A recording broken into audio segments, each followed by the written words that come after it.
يحب النبي يصلي عليه. مش عارفة في شم النسيم هنعمل ايه. ادي لي اسبوع بنتحايل على زوزي ونقول له عايزين نملحوا الفسيخ يا راجل يلا تنقطع من رقبتك، واخيرا وافق. رحت جبت 2 كيلو طين الصيخ بوري يعني حي كده، ورحت منشفاه في قلب الشمس والدبان بقى ياكل فيه، وحالة نيلة منيلة بنيلة، وجبت الملح بقى ورحت مملحة. وزوزي قال لي لفتي على النسوان بتاعت اهل البلد يا مرة وحجزتيهم عشان خاطر نتفسحوا مع بعض. حكم اللقمة ما تحلاش في الشم النصيم غير لما النسوان تركب على عربية ابو حمار ورا جوزي كده، ونفضلوا نطبلوا ونهللوا لحد ما نوصلوا على البحر. حكم الفسحة ما تحلاش في الشم النصيم غير على البحر. حملنا عجل الكاويشت اللي هو بنركبه عليه عوامات بقى في قلب المية. المرة من دول تطلع تفنس فوق العوامة والموج يشيل فيها ويحط. والله العظيم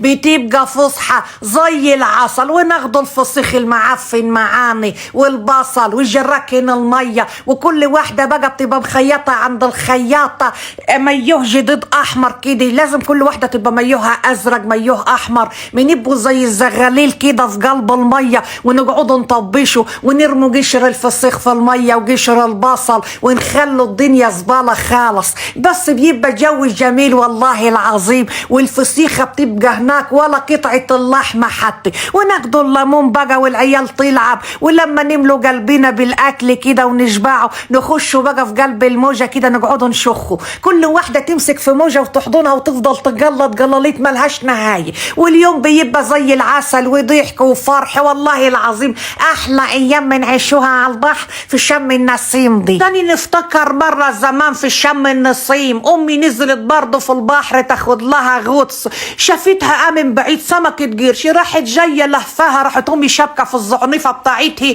ابويا قاعد بيشرب كوباية شاي على الشط، شافها بتجري على خيرها، وشاف راس امي وهي عمالة تروح وتيجي في قلب المية، راح مطلع الطبنجة وراح منشن على سمكة القرش الطلقة، جت في دماغ امي قسمتها نصين. بقينا مش عارفين نعملوا ايه. ابويا بقى يجري من ناحية واحنا نجروا من ناحية، هوب راحت امي جاية بسرعة. راح خالي شاف الموضوع، كان خالي برضه هو وعياله ومراته على البحر عمالين ياكلوا فرنجة وفسيخ. فكر بقى ان ابويا جيت له اخته، بص كده قال يا سواد بختي عملتيها موتيه والله ما انا سايبك. وراح ضعس على ابويا وابويا ضعس عليه، فضلوا ماسكين في بعض صففوا بعض الرملة تحت البحر. قامت امي شافت المنظر اتخرعت على ابويا، راحت جايه بالكفوف على قفا خالي، طرشك طرشك سيب زوزي ومستيب زوزي. راح خالي جاي لها يا قليلة الاصل بتضربي اخوكي عشان زوزك، وراح مطلع مكنه الحلاقه كانت معاه في جيبه، راح حلق لها زلبطه. راح ابويا شاف المنظر راح جايب نص قلب طوب وراح مطرشق راس خالي،